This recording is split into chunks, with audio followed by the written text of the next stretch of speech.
Good morning, నమస్కారం, ఆదాబ్. ఈరోజు ప్రాథమికంగా నా టాపిక్ ఏమిటి అని అంటే గొప్ప కారు కానీ చెడ్డ మైలేజ్. మీరు ఈ కథ గురించి వినే ఉండొచ్చు. మీరొక కార్ షోరూమ్కు వెళ్ళారు. అక్కడ సేల్స్మెన్ అంటాడు, సార్ ఈ కార్కు అద్భుతమైన ఇంజిన్ అయితే ఉంది, బాడీ ఏరోడైనమిక్గా ఉంది, టైర్లు చాలా బాగున్నాయి.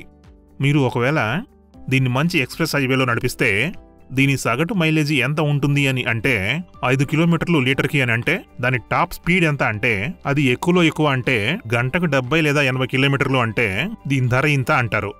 నా ప్రశ్న ఏమిటి అని అంటే, మీరు ఇటువంటి కారును కొనగలరా? మీరు ఇటువంటి కారును కొంటారా? సమాధానం అయితే నో. నేను ఇప్పుడు అదే ప్రశ్న మిమ్మల్ని అడుగుతూ ఉన్నాను. ఒకవేళ మీరు ఇలా మాట్లాడితే సార్ నాకు నా కాల్స్ చాలా బాగా ఉన్నాయి, నా ఫ్రీక్వెన్సీ బాగా ఉంది, నేను మనసు పెట్టి పనిచేస్తాను, నా పద్ధతులు బాగా ఉన్నాయి, నేను ప్రతి విషయం పట్టించుకుంటాను, కంపెనీ పాలసీ గురించి పట్టించుకుంటాను, మీరు నా పనితనాన్ని గ్రాఫ్ను గమనిస్తే అంతా పూర్తిగా గ్రీన్గా కనపడుతుంది, అన్నీ బాగున్నాయి, నా ఉత్పత్తులు కూడా బాగున్నాయి అని అంటే కంపెనీ యొక్క ఏదైతే రెప్యుటేషన్ ఉందో అది చాలా బాగుంది, ఎక్స్ప్రెస్ హైవే లాగా. కానీ సార్ నా ప్రొడక్టివిటీ మాత్రం చూశారు, అది చాలా తక్కువ, నా ప్రొడక్టివిటీ కేవలం 5 లక్షలు మాత్రమే అని అంటే నా గ్రోత్ మాత్రం 3% లేదా 7% మాత్రమే అని అంటారు. గ్రోత్ సింగిల్ డిజిట్లో ఉంది అని అంటారు. సార్ ఐపీఎం యొక్క గ్రోత్ 9.5గా ఉంది, నా గ్రోత్ కూడా అలాగే ఉంది అంటారు. ఇప్పుడు నా ప్రశ్న ఏంటంటే, నేను ఇటువంటి మాటలను ప్రోత్సహించాలా? మీ కామెంటరీ వినాలా? నేను మీ ఈ మాటలను నమ్మాలా? మీరు బాగా కష్టపడుతూ ఉన్నారా? మీరు పనిలో నిమగ్నమై అద్భుతంగా పనిచేస్తూ ఉన్నారా? నేను వినను, ఎవ్వరూ వినరు. అంతేకాదు, ఎవరైనా మేనేజర్ మీ మాటలు నమ్మారంటే నేను వాళ్ళను బుద్ధు లేదా బేవకూఫ్ అంటాను. అంతేకాక మీరు కేవలం నడుస్తూ ఉన్నారు. ఇది ప్రాక్టికల్గా ఎలా సంభవం? మ్యాన్ కైండ్ యొక్క ఫిలాసఫీ ఏమిటి అని అంటే, మేము 3 P'లను నమ్ముతాము: పీపుల్, ప్రాసెసెస్ మరియు ప్రొడక్ట్లు. వీటికి మీరు 90% ప్రాముఖ్యతను ఇవ్వాలి. ఎలా అంటే, పని చేసే వారికి 40% ప్రాముఖ్యత ఇవ్వాలి.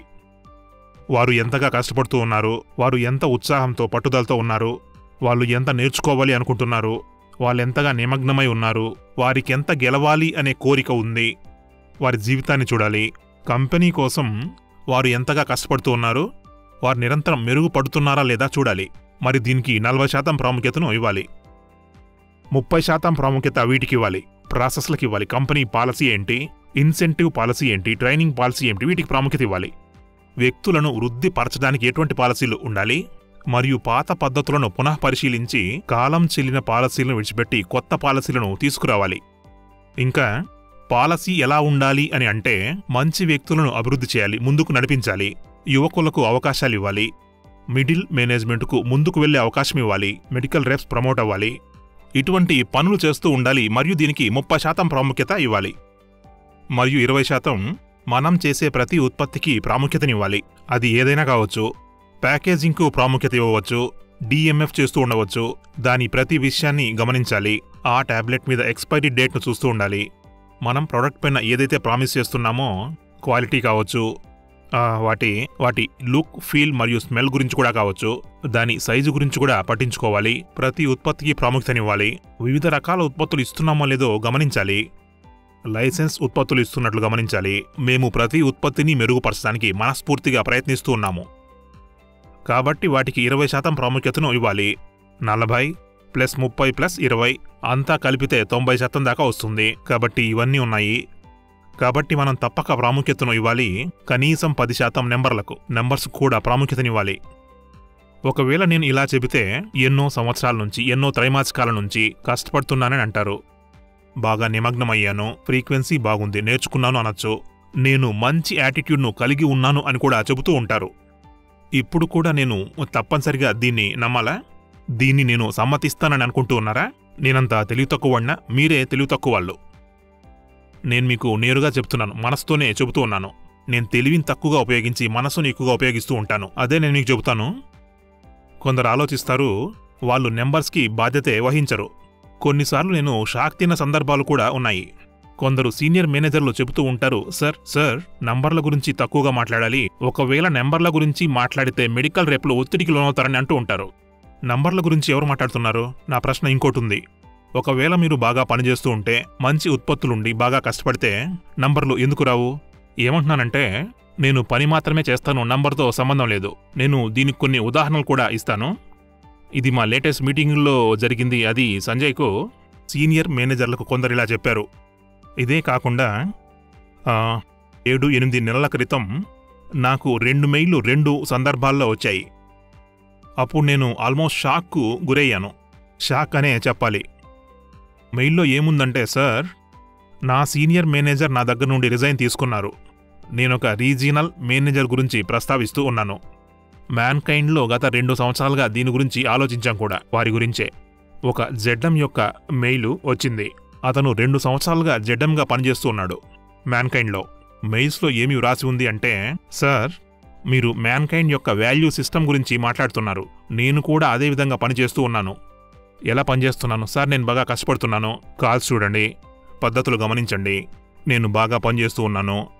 నేను దీని గురించి మాట్లాడిన సందర్భంలో నేను టీంతో మాట్లాడాను, ఆతిష్తో మాట్లాడాను. అప్పుడు అతను అలా చెప్పాడు, సార్, ఒక వ్యక్తి 2 సంవత్సరాలు పనిచేసిన తర్వాత కూడా అతని ప్రొడక్టివిటీ మాత్రం 70,000 రూపాయలుగా ఉంది. రెండవ వ్యక్తి ఉన్నాడు, అతని ప్రొడక్టివిటీ 30,000గా మాత్రమే ఉంది. అతను చెబుతాడు, సార్, నేను కష్టపడుతూ ఉన్నాను, నేను ప్రాసెస్లు పాటిస్తున్నాను, నేను అలవాట్లు పాటిస్తూ ఉన్నాను, సార్, నేను నెంబర్స్కి బాధ్యుని కాను అంటాడు. ఇది అలానే ఉంది. అంటే చేస్తాను, బాగా పనిచేస్తానని అంటారు. ఎంత మంచి ప్రొడక్ట్ ఉన్నా కానీ బాధ్యత వహించరు. మీరు దీన్ని ఒప్పుకుంటారా? ఇది ఒకలాగా ఉంది. నేను చెబుతాను, మ్యాన్కైండ్ అద్భుతమైన కంపెనీ, మ్యాన్కైండ్ చాలా మంచి కంపెనీ, అందరూ చాలా మంచి వాళ్ళే. మీకు శాలరీ సమయానికి రాదు, మీకు మంచి శాలరీ రాదు, ఇన్సెంటివ్లు సరిగ్గా రావు, మీరు ఎదగరు. అంటే మీరు పనిచేస్తారా? సార్, మీరు దీన్ని నిజంగా అర్థం చేసుకోవాలి. ఇటువంటి సాంప్రదాయాలు, ఇటువంటి సీనియర్ మేనేజర్ల మరియు మెడికల్ రెప్ల మైండ్ సెట్ మారాలి. అది పోవాలి. మీరు నెంబర్స్కు కూడా బాధ్యత వహించి తీరాలి. మేము అటువంటి నెంబర్లేవి చెప్పడం లేదు. మేము 4 నెలల్లో చెప్పడం లేదు. ఇన్ని సంవత్సరాలు పనిచేస్తూ ఉన్నారు. మేము కంపెనీలో ప్రాణం పెట్టి పనిచేస్తూ ఉన్నాము. మేము ఏ విషయాన్ని కూడా వద్దనలేదు, కాదు అని కూడా అనలేదు. అయినప్పటికీ నెంబర్లు సరిగ్గా రాకుంటే ఎలా? దీన్ని మేము సమర్థించము. నేను ఓపెన్గా చెబుతూ ఉన్నాను. అందరికీ ఈ స్పష్టత తప్పకుండా రావాలి. టాప్ మేనేజర్ల నుండి మెడికల్ రెప్ల వరకు మీరు నెంబర్లకు బాధ్యత వహించాలి. 10%. మీరు ఒకవేళ కష్టపడితే, నిమగ్నమైతే, మంచి ఉత్పత్తులుంటే నంబర్లు ఎందుకు రావు? మీరు బాధ్యులే. కొన్ని త్రైమాసికాలుగా జరిగిన ఈ సంఘటనలు నన్ను జీవితంలోనే పెద్ద షాక్కు గురిచేశాయి. ఫిబ్రవరి నెలలో ఉన్న సేల్స్ 100 రూపాయలుంటే ఇది ఎలా సంభవం? అంటే అది మార్చి నెలలో 50 రూపాయల సేల్స్ మాత్రమే అయ్యాయి. ఇది ఎలా సాధ్యం? మార్చి నెలలో ప్రజలు 20-22 తారీఖుల్లో కొంతమంది సెలబ్రేట్ కూడా చేసుకుంటూ ఉంటారు. వారి మార్చి యొక్క గ్రోత్ ఎంత ఉంటుందంటే అది మైనస్సుల్లో ఉంటుంది. వారి పూర్తి సంవత్సరపు గ్రోత్ సింగిల్ డిజిట్లోనే ఉంటుంది.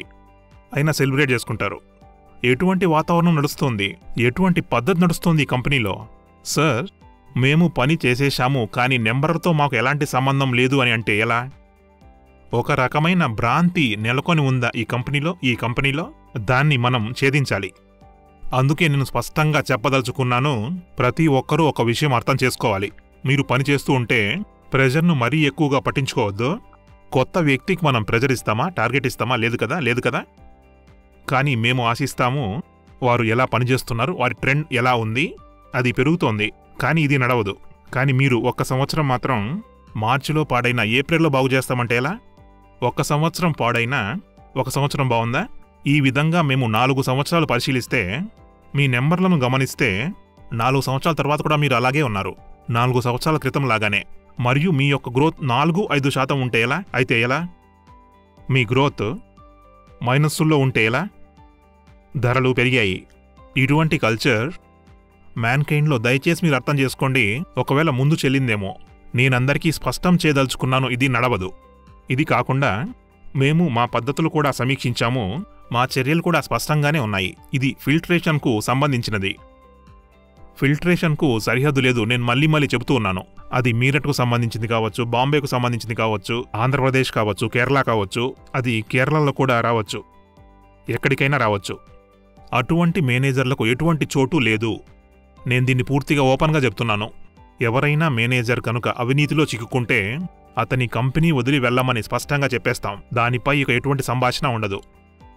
మేము టాప్ మేనేజర్ల నుండి ప్రారంభిస్తాము. నేను మళ్ళీ మళ్ళీ ఎందుకు చెప్తున్నానంటే, నేను తర్వాత గిల్టీగా ఫీల్ కాకూడదు. మీ మీద ఎటువంటి చర్యలైనా తీసుకున్నప్పుడు మీకు చెడుగా అనిపించకూడదు. కాబట్టి సార్, దీని గురించి మీరు తప్పకుండా క్లియర్గా ఉండాలి. ఇటువంటి వాతావరణం ఎక్కడైనా ఉంటే కొందరికి సేల్స్ తేవాల్సిన బాధ్యత లేదు అనుకుంటే తప్పు. దీనికి నేను 2-3 కారణాలున్నాయని భావిస్తూ ఉన్నాను. ఒక కారణం ఏమవ్వచ్చంటే, ఒక విధంగా ప్రజలు ఆకలిగా లేరు. వారిలో ఆకలి అనేదే నశించిపోయింది. చేయాలి అనుకున్న ఆకలి అస్సలు లేనే లేదు. వాళ్ళకు కావలసిన డబ్బు ఉంది. వారు మంచి ప్రమోషన్ కోసం ఆకలిగా లేరు. మంచి డెసిగ్నేషన్, ఇది కారణం కావచ్చు. రెండో కారణం ఏమిటి అంటే, కొందరు సాధించాలని అనుకోవడం లేదు. సాధించాలి అని అనుకోవడమే లేదు. ముందుకు వెళ్ళదలుచుకోలేదు. ఒకవైపు నుండి కంపెనీ చెబుతూనే ఉంది, జూనియర్లను ముందుకు తీసుకెళ్తామని. కానీ కొందరు వ్యక్తులు సాధించాలి అని అనుకోవడం లేదు. మరియు మూడవ అతిపెద్ద కారణం ఏమిటి అని అంటే, అది ఏమిటంటే వ్యక్తులకు భయమే లేదు. కోల్పోతాము అనే భావనే లేదు.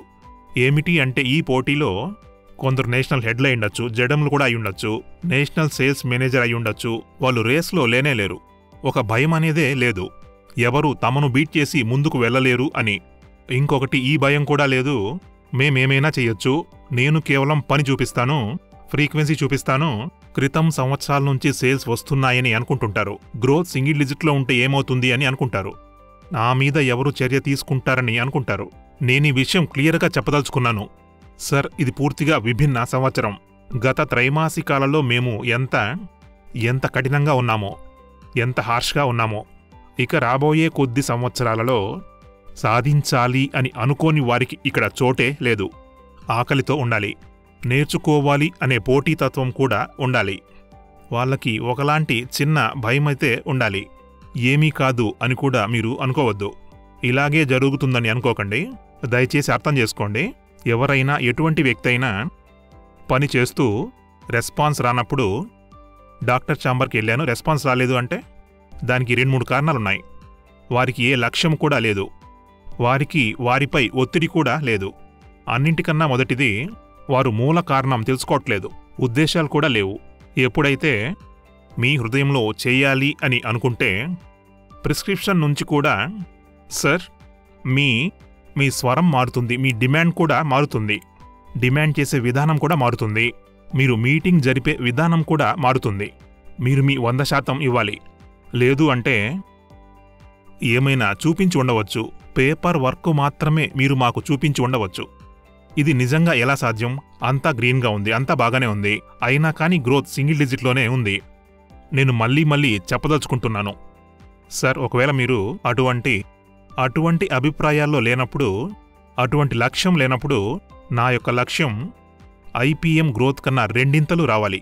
ఐపీఎం 9%తో వృద్ధి చెందుతూ ఉంటే మన వృద్ధి 18%గా ఉండాలని అనుకోవాలి. మీరు అటువంటి ఉద్దేశంలో లేకుంటే, మీరు వేరే ప్రపంచంలో ఉండి ఉంటే, ఎటువంటి సమస్య లేదు, ఒక సంవత్సరం పెంచుతాం, ఒక సంవత్సరం తగ్గిస్తాం, ఎవరు చూస్తారనుకుంటే, దయచేసి అర్థం చేసుకోండి. మేము మీ డేటాను అనలైజ్ చేస్తున్నాం. ప్రతి వ్యక్తి యొక్క 4 సంవత్సరాల డేటాను చెక్ చేస్తున్నాం. వారి టూర్ ప్రోగ్రామ్ చెక్ చేస్తున్నాం. వారి యాక్టివిటీస్ కూడా చెక్ చేస్తూ ఉన్నాం. వాళ్ళ కాల్స్తో సహా అన్నీ చెక్ చేస్తున్నాం. అప్పుడు చూస్తాము, అంతా బాగుంది, కానీ వృద్ధి మాత్రం లేదు. దాని అర్థం ఏంటి? సమస్యలన్నీ పరిష్కరిస్తాము. అంతేకాదు, ఒకవేళ మేము వ్యక్తులంతా బాగున్నారనుకుంటే, బాగా పనిచేస్తున్న వేరే రకమైన పక్షపాతం ఉంటే, కొంతమంది బాగా పనిచేస్తున్న వారిపై పక్షపాతం ఉంటే, కొంతమంది బాగా పనిచేస్తూనే ఉండి ఉంటారు. బాగా కష్టపడినా వారి మనసు విరిచేస్తుంటే, అటువంటి చోట ప్రత్యేకమైన విపరీతమైన చర్యలు ఉంటాయి. అంతే, ఎవరూ ఆ చోట్లో ఉండలేరు అలా జరిగితే. మరొక వైపు మేము ఎన్నో రకాల ఇన్సెంటివ్లు ఇస్తూ ఉన్నాము. చాలా మంచి ఇన్సెంటివ్లు ఇస్తున్నాం. ఈ సంవత్సరం దాదాపు 200 మందిని యూరోప్ పంపిస్తున్నాం, ఒక రివార్డులాగా. ఈ సంవత్సరం మేము రాబోయే 2 సంవత్సరాల్లో 9 కొత్త డివిజన్లు ప్రారంభిస్తున్నాము. మ్యాన్కైండ్ వారినే అందుకు ప్రమోట్ చేస్తాము. అది కూడా మా లక్ష్యం. వచ్చే 18 నెలల్లో లేదా 2 సంవత్సరాల్లో ఎవరైతే కొత్త లీడర్లుగా వస్తూ ఉన్నారో వారు మ్యాన్కైండ్ నుండే వస్తారు. కానీ అదే సమయంలో సార్, ఎవరైతే అవినీతితో చెడుగా ఉన్నారో వాళ్ళని మాత్రం వదలం. ఇది ప్రాక్టికల్గా ఎలా సాధ్యం? మీరు తీక్షణంగా ఉండి ఉండవచ్చు. దాని అర్థం ఏంటంటే, వ్యక్తులపై బాగా ఖర్చు చేసి ఉంటారు. రెండవ వైపు కానీ తప్పక చెడు వ్యక్తుల్ని తొలగించాల్సి ఉంటుంది. మంచి వ్యక్తులను పెంచుతాము. చెడు వ్యక్తులను తనిఖీ చేసి బాగుచేయాలి. భవిష్యత్తులో మేము ఇదే చేయబోతూ ఉన్నాము. డేటాకు చాలా శక్తి ఉంది. మీరు అర్థం చేసుకోండి, మా దగ్గర అందరి వ్యక్తుల డేటా ఉంది, చెక్ చేస్తాం. అందరితో నా రిక్వెస్ట్ ఏమిటంటే ప్రతి మేనేజర్ మరియు మెడికల్ రేప్ కూడా వారి డేటా ఏం చెప్తుందో అర్థం చేసుకోవాలి. 4 సంవత్సరాల డేటా గమనించాలి. వారి టూర్ ప్రోగ్రామ్ మరియు కాల్స్, వారి ఫ్రీక్వెన్సీ మరియు వారి సేల్స్, వారి కొత్త ఉత్పత్తుల అమ్మకాలు మరియు వారి ట్రెండ్ ఏం జరుగుతుంది. అదే సమయంలో కొంతమంది కొత్త డివిజన్లకు కొత్త వ్యక్తులు వస్తుంటారు. వారి మీద సేల్స్ ప్రెజర్ ఏమాత్రం ఉండకూడదు, పని ఒత్తిడి మాత్రమే ఉండాలి. కానీ ఒక వ్యక్తి 3 నెలలు, 6 నెలలు, సంవత్సరం తర్వాత పనిచేస్తున్నా ఆ తరువాత వారిని ఈ ప్రశ్న అడగవచ్చు, మీ సేల్స్ ఎక్కడా అని, వృద్ధి ఎక్కడా అని. ఇది తప్పకుండా అడగాలి. మెడికల్ రేప్ను కూడా తప్పకుండా అడగాలి. కానీ దానికో విధానం ఉంది. ఎప్పుడూ సేల్స్ గురించి అడగనక్కర్లేదు, వారితో సమయం గడపాలి. అది కూడా చాలా ముఖ్యం. నేను మీకు మళ్ళీ చెప్పదలుచుకుంది ఏమిటి అంటే మేము ఎటువంటి వ్యక్తులకు వ్యతిరేకంగా ఉంటాము అంటే బిజినెస్కి ఎవరైతే సమస్యగా ఉంటారో, తప్పు చేస్తున్నారో ఏమీ చేయని వారిని. కానీ మేము ఎటువంటి వ్యక్తులకు మద్దతుగా ఉంటామంటే గొప్పగా పనిచేసే వారికి మేమెప్పుడు అండగానే ఉంటాము. డేటాను చెక్ చేస్తాము, మనస్తత్వ డేటాను విశ్లేషిస్తాము. కొందరు చెబుతూ ఉంటారు, మేము ఇది చేస్తాం అది చేస్తామని చెబుతూనే ఉంటారు. మీ ర్యాంకింగ్ కూడా మాకు తెలుస్తూ ఉంటుంది, దాన్ని మేము తనిఖీ చేస్తాము. నేనందరికీ ఆల్ ద బెస్ట్ మరియు అభినందనలు తెలియజేస్తున్నాను. మీరందరూ మ్యాన్ కైండ్ను బాగా అర్థం చేసుకోవాలని నేను అనుకుంటూ ఉన్నాను. ఐపీఎం కన్నా గ్రోత్ను 2 చేయాలి. బాగా పనిచేసే వారిని మనము ప్రోత్సహించాలి. నంబర్స్కు సంబంధించి బాధ్యత ఉండాలి. 90% ఒత్తిడి పీపుల్, ప్రాసెస్ మరియు ప్రొడక్ట్లపై ఉండాలి. మరియు ఈ సంవత్సరం మరింత బాగా ఉండాలని కోరుకుంటున్నాను. ఇంకో విషయం, ఈ సంవత్సరం 3 సార్లు మేనేజర్లు హెడ్ ఆఫీస్కి వస్తారు మరియు మాట్లాడుతూ ఉంటారు. మేం వారితో చర్చిస్తాం. 3 సంవత్సరాలు, సంవత్సరంలో ఒక్కసారి మాత్రం కాదు, 3 సార్లు. నేనొక ముఖ్యమైన విషయం చెబుతూ ఉన్నాను. నేనొక ప్రశ్న అడుగుతున్నాను. ఒక వ్యక్తి రామ్ మరియు మరో వ్యక్తి శ్యామ్ ఉన్నారు. రామ్ 1 గంటలో నడుస్తాడు 5 కిలోమీటర్లు మరియు శ్యామ్ 1 గంట 20 నిమిషాల్లో నడుస్తాడు 5 కిలోమీటర్లు. ఎవరు గొప్ప? మీరు రామ్ అనే చెప్తారు, కరెక్ట్. ఇప్పుడు మరింత డేటా తీసుకుంటాను. రామ్ యొక్క వయస్సు 30 సంవత్సరాలు, శ్యామ్ వయస్సు 60 సంవత్సరాలు. ఇప్పుడు ఎవరు గొప్ప? ఇప్పుడు మీరంటారు 60 ఏళ్ల వయసులో 1 గంట 20 నిమిషాల్లో 5 కిలోమీటర్లు నడిచాడు కాబట్టి శ్యామ్ గొప్ప అంటారు. ఇప్పుడు ఇంకా ముందుకెళ్దాం. రామ్ ఎటువంటి దారిలో వెళ్ళాడు అని అంటే ఆ దారి చాలా చాలా కష్టమైనది. ఎన్నో కష్టాలు ఎదుర్కోవాల్సి వచ్చింది మరియు ఆ దారిలో ఎన్నో అడ్డంకులు ఉన్నాయి. కాని శ్యామ్ వెళ్ళిన దారి అది చాలా స్మూత్గా ఉంది. ఆ దారి చాలా బాగుంది. ఇప్పుడు ఎవరు గొప్ప? ఇప్పుడు రామ్ గొప్ప. అది డేటాకున్న శక్తి. డేటాలోకి ఎంత లోతుగా వెళితే అన్ని విషయాలు మనకు తెలుస్తాయి. అసలు వ్యక్తిత్వం తెలుస్తుంది. మీ అందరికీ ఆల్ ద బెస్ట్ మరియు అభినందనలు. డేటా చెక్ చేయండి. ఎలా పనిచేశాడు, ఎప్పుడు జాయిన్ అయ్యాడు, ఏ కంపెనీ నుంచి వచ్చాడు, ఏ డివిజన్లో ఉన్నాడు, ఎలా పనిచేశాడు, ఎటువంటి సమస్యలున్నాయి. ఇది తెలుసుకుంటే మీరు మంచి మేనేజర్ అవుతారు. మీ అందరికీ ఆల్ ద బెస్ట్ మరియు గుడ్ లక్. అంతేకాకుండా నేను ఆశిస్తున్నాను, వచ్చే సంవత్సరం మంచి ఆశయాలుండాలని కోరుకుంటున్నాను. All the best, good luck మరియు బాయ్ బాయ్.